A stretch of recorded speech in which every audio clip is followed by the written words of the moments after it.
secde kılıp midemeyen kendine, asuda parlayan baydaga sığın. Sığmaz köngül şığırlarың bendine, kımmatındır tutmaz bu rahatlığın.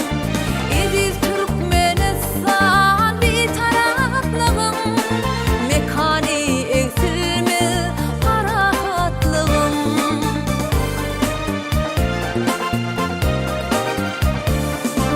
Gül vatanım baki, siz kovanları, Türkmenistan bir taraplığın mekani.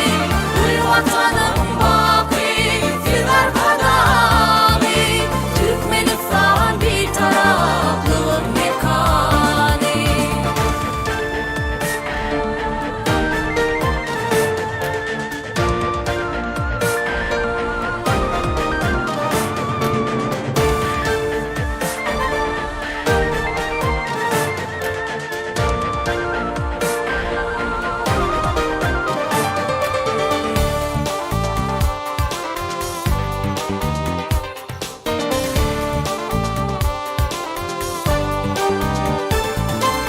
Yaxşı pikirdiňe bir baştan çıkar, halk duyar oň dünýä mulakat.